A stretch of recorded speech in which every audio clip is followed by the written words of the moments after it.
기도하시겠습니다.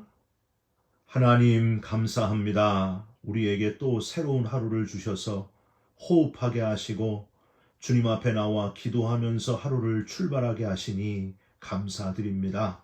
평생 동안 주님과 동행하는 그리스도인 되게 하시고 세상에서 얻을 수 없는 평안과 기쁨을 얻고 감사와 소망으로 살아가는 우리 모두가 되게 하여 주시옵소서. 걱정 근심이 다 떠나가기를 원합니다. 감당할 수 없는 은혜와 복으로 이 시간 채워 주시옵소서. 우리 기도 들으시는 예수 그리스도의 이름으로 기도 올리옵나이다. 아멘. 오늘은 시편 67편 1절부터 7절까지의 말씀입니다. 하나님은 우리에게 은혜를 베푸사 복을 주시고 그의 얼굴빛을 우리에게 비추사 셀라. 주의 도를 땅 위에 주의 구원을 모든 나라에게 알리소서. 하나님이여 민족들이 주를 찬송하게 하시며 모든 민족들이 주를 찬송하게 하소서. 온 백성은 기쁘고 즐겁게 노래할지니 주는 민족들을 공평히 심판하시며 땅 위의 나라들을 다스리실 것임이니이다. 셀라. 하나님이여 민족들이 주를 찬송하게 하시며 모든 민족으로 주를 찬송하게 하소서. 땅이 그의 소산을 내어 주었으니 하나님 곧 우리 하나님이 우리에게 복을 주시리로다. 하나님이 우리에게 복을 주시리니 땅의 모든 끝이 하나님을 경외하리로다. 아멘. 오늘은 시편 67편 1절부터 7절까지의 말씀으로 복받은 자는 얼굴빛이 다릅니다 라는 제목의 말씀을 함께 나누고 기도하는 시간을 갖겠습니다. 여러분, 작년 한 해 동안 드렸던 주일 예배 중에서 가장 인상적인 특별한 주일 예배는 언제였습니까? 저는 11월에 있었던 추수감사 주일 예배를 잊을 수가 없습니다. 온 성도들이 속회별로 나와서 하나님께 춤을 추며 율동을 하며 노래를 부르며 한 해 동안 베푸셨던 하나님의 은혜를 크게 찬양하는 가운데 아주 특별한 감동과 은혜를 체험할 수 있었던 그런 주일 예배였습니다. 여러분, 오늘 우리가 읽은 이 시편 67편이 바로 이스라엘의 가을 추수감사 절기인 장막절, 초막절에 부른 감사의 노래입니다. 6절에 보시면 땅이 그의 소산을 내어 주었으니 라는 문장이 나오는데 추수감사의 노래라는 것을 확실하게 보여주는 그런 문장이죠. 사실 토양을 개량하고 수리시설을 확충해서 농사의 일대 혁신을 이룬 오늘날의 이스라엘하고 비교를 해보면 과거의 팔레스틴은 정말 농사짓기에는 아주 부적합한 그런 곳이었습니다. 땅은 협소할 뿐만이 아니라 풀 한 포기가 제대로 자라지 않는 아주 메마른 박토였습니다. 게다가 연간 강수량이 기껏해야 지중해 연안이 420mm, 갈릴리 산지가 600mm에 불과했습니다. 물이 부족했다는 거죠.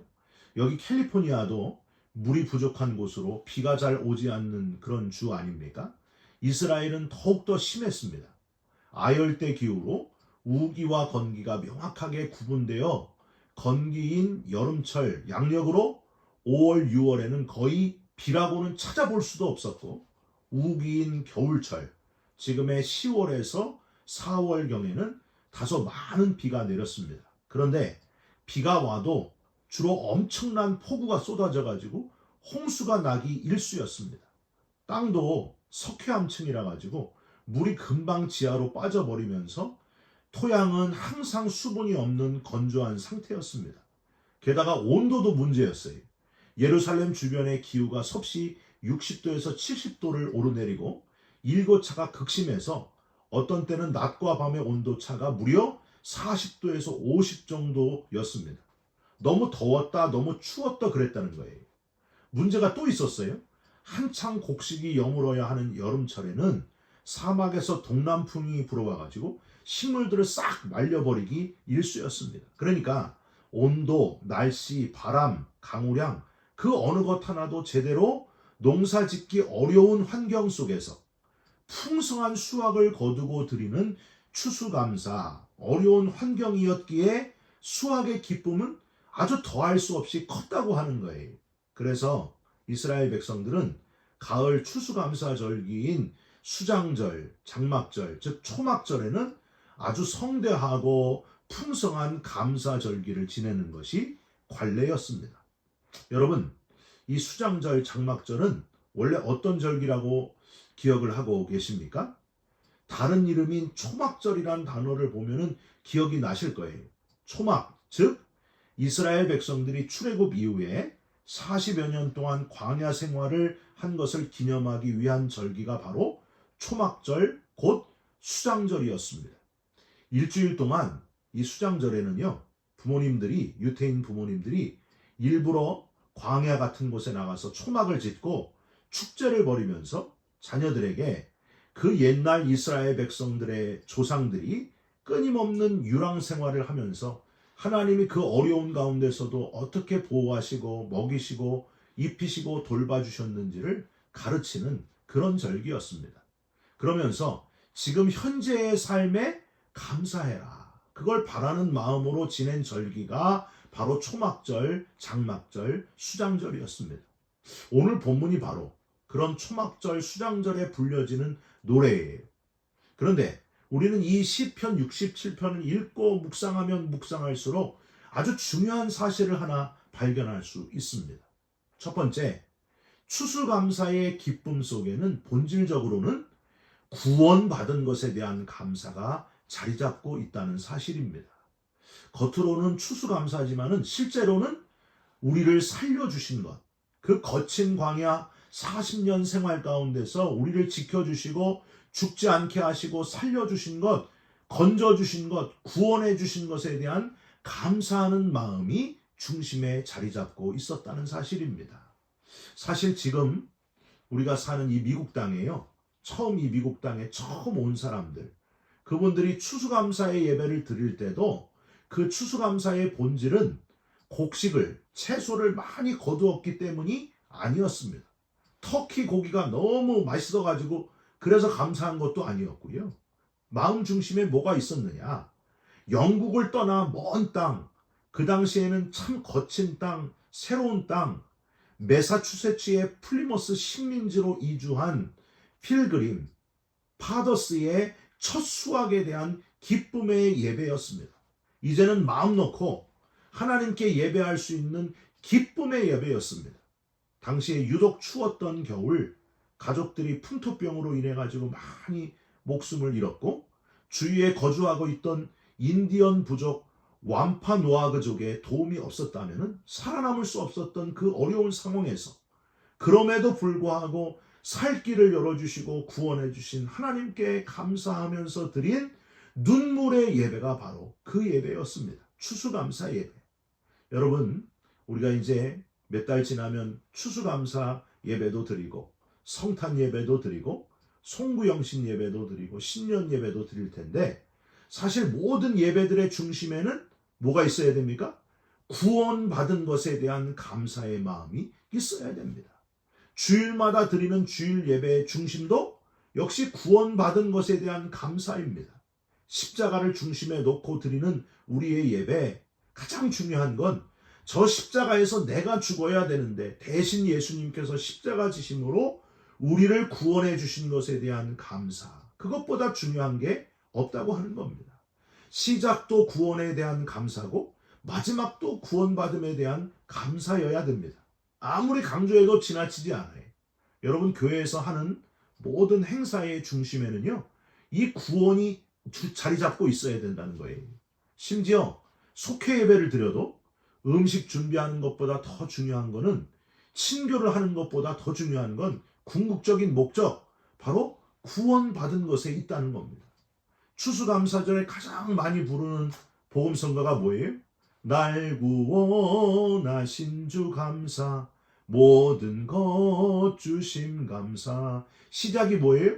날 구원하신 주 감사. 얼마나 잘 지은 찬송인지 모릅니다. 모든 예배의 중심이 구원받은 것에 대한 감사여야 된다는 거예요.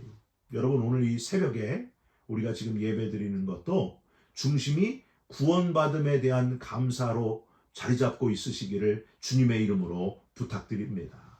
추수감사절 후에 12월에 있을 성탄절도 있잖아요. 그 중심이 구원에 있어야 된다는 사실을 잊지 말아야 됩니다. 모든 인류를 구원하기 위해 인간의 몸을 입고 오셔서 십자가에서 우리의 구원을 이루기 위해 이 땅에 오신 구원자 되시는 분이 바로 아기 예수님이시기 때문에 성탄절이 의미가 있는 거예요. 산타클로스가 우는 아이들에게는 선물을 안 주는 게 성탄절이 아니고, 산타클로스는 실제 없다, 부모님이 산타클로스다, 이걸 왜 알려주냐, 동심을 왜 깨냐, 이런 게 중요한 게 아니고 가장 큰 선물, 구원의 역사를 이루시기 위해, 우리를 살려내시기 위해, 우리를 건져내시기 위해 이 땅에 오신, 인간의 몸으로 오신 아기 예수님이 가장 중심이어야 된다는 겁니다. 우리를 구원하신 예수님, 그 큰 은혜에 대한 감사. 여러분, 이번 성탄절, 돌아오는 성탄절부터라도 구원받음에 대한 감격으로 뜨거워지시기를 주님의 이름으로 부탁드립니다. 두 번째로, 오직 주인공은 오직 한 분 하나님뿐이심을 기억해야 한다는 사실입니다.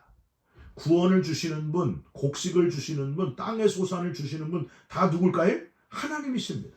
여러분, 오늘 본문에 주라는 단어와 하나님이라는 단어를 보세요. 한번 절마다 빠지지 않고 나와요. 1절부터 하나님은 우리에게 은혜를 베푸사, 2절 주의 도를, 주의 구원을, 3절 하나님이여 주를 찬송하게 하시며 주를 찬송하게 하소서, 4절 중간도 보세요.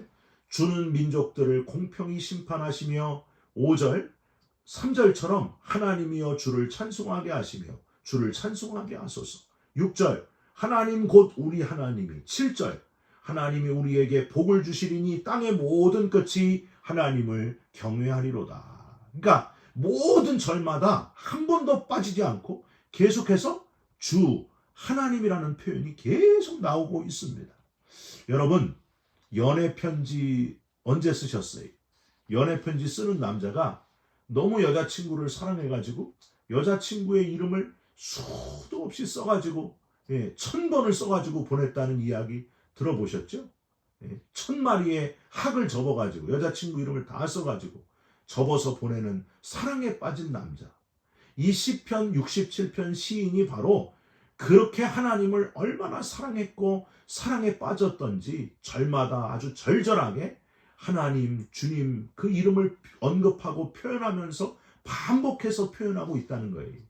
저와 여러분도 그냥 어디 가든지 무엇을 하든지 항상 하나님의 이름이 저절로 나오는 사람, 어디 가든지 하나님 자랑하면서 살아가는 사람, 그런 하나님의 자녀로 살아가시기를 주님의 이름으로 부탁드립니다.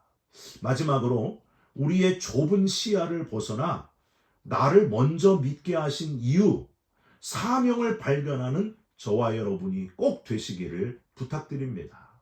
여러분, 시편 67편에 아주 중요한 사상이 있는데 바로 만민 구원 사상입니다. 시편 67편을 지은 시인은 편협하게 그저 택한 이스라엘만 하나님이 사랑하시고 구원하신다 하는 좁은 시야에 사로잡힌 편협한 이스라엘 민족들에게 그 생각을 버려라, 하나님은 이스라엘 민족만이 아니라 모든 민족, 모든 나라 백성들을 구원하시는 하나님이시다 하는 폭넓은 구원 사상, 만민 구원 사상을 가지고 있었습니다. 여러분, 요나서 있잖아요. 이 요나서의 주제도 바로 이거 아닙니까? 하나님이 이스라엘 민족만 사랑하시는 게 아니고 니느웨, 즉 아스르 족속에 있는 그 모든 사람들도 사랑하신다. 내가 아끼는 것이 어찌 합당치 아니하냐. 시편 67편 시인도 바로 그런 마음이었습니다. 2절을 한번 다시 보실까요? 주의 도를 땅 위에, 주의 구원을 모든 나라에게 알리소서. 개역 성경으로는 모든 나라에게 알리소서가 아니라 만방에 알리소서. 여러분, 이 만방, 이 모든 나라라는 단어가 히브리어로는 칼고임으로 발음을 하는데 온 세상 모든 세계 민족을 다 지칭하는 그런 말입니다. 이스라엘을 가리키는 우리라는 단어하고 아주 대조되는 단어예요. 하나님은 우리들만의 하나님이라는 그 편견을 벗어나야 된다는 거예요. 여러분, 왜 우리를 먼저 예수 믿게 하셨을까를 잘 생각해야 됩니다. 우리만 믿고 끝나기를 원하시는 하나님이 아니십니다. 우리끼리만 교회 잘 다니고 우리만 천국 가면 할렐루야? 그게 하나님이 원하시는 걸까요? 아닙니다. 나를 먼저 믿게 하신 이유, 사명을 새롭게 발견할 수 있어야 됩니다. 3절과 5절을 한번 보십시오. 하나님이여 민족들이 주를 찬송하게 하시며 모든 민족으로 주를 찬송하게 하소서. 5절 하나님이여 민족들이 주를 찬송하게 하시며 모든 민족으로 주를 찬송하게 하소서. 모든 민족, 모든 족속에게 가서 하나님을 찬송하게 하는 일, 하나님을 믿게 하는 일, 그게 바로 하나님이 가장 원하시는 내용이라는 거예요. 7절을 한번 보실까요? 하나님이 우리에게 복을 주시리니 땅의 모든 끝이 하나님을 경외하리로다. 여기 땅의 모든 끝, 이스라엘의 구원으로부터 시작된 하나님의 구원이 어디까지 이르러야 되는가? 땅의 모든 끝, 땅 끝까지 이르러야 된다는 거예요. 온 인류가 다 구원받기를 원하시는 하나님, 한 영혼도 놓치지 않기를 원하시는 하나님. 그래서 예수님은 부활의 몸을 우리에게 보여주시면서 승천하시면서 마지막 무슨 말씀하셨습니까? 마태복음 28장 19절 그러므로 너희는 가서 모든 민족을 제자로 삼아 아버지와 아들과 성령의 이름으로 세례를 주고 내가 너희에게 분부한 모든 것을 지키게 하라 하셨습니다. 모든 민족에게 전하라고 하셨습니다. 끊임없이 계속해서 전해야 되는 사명이 저와 여러분에게 있다는 거예요. 여러분, 전하지 않는 성도는요, 살아있는 성도가 아닙니다. 여기가 좋사오니 우리끼리만. 이거는 진짜 성도가 아니에요. 꼭 전해야 된다는 거예요. 사랑하는 성도 여러분, 오늘도 열심히 복음 전하면서 한 사람에게라도 꼭 복음 전하면서 살아가는 사명으로 뜨거워지는 저와 여러분들이 되시기를 주님의 이름으로 축원드립니다. 같이 기도하겠습니다. 하나님 아버지, 다시 구원받은 것에 대한 감사와 감격이 뜨겁게 살아나게 하여 주시옵소서. 오직 주인공 되신 하나님을 위한 삶을 살아가게 하여 주시옵소서. 사명 붙들고 사명으로 열심히 전하는 자가 되게 하여 주시고 살아있는 그리스도인 되게 하여 주시옵소서. 전하지 않고는 견딜 수 없는 열정을 우리에게 허락하여 주시옵소서. 예수 그리스도의 이름으로 기도 올리옵나이다. 아멘. 하늘에 계신 우리 아버지여, 이름이 거룩히 여김을 받으시오며 나라 임하옵시며 뜻이 하늘에서 이룬 것 같이 땅에서도 이루어지이다. 오늘 우리에게 일용할 양식을 주옵시고 우리가 우리에게 죄진 자를 사하여 준 것 같이 우리 죄를 사하여 주옵시고 우리를 시험에 들게 하지 마옵시고 다만 악에서 구하옵소서. 나라와 권세와 영광이 아버지께 영원히 있사옵나이다. 아멘. 사랑하는 성도 여러분, 구원받은 뜨거운 감격으로 영혼 구원하는 사명감에 다시 불타오르시기를 주님의 이름으로 축원드립니다. 여러분 사랑합니다. 축복합니다. 감사합니다.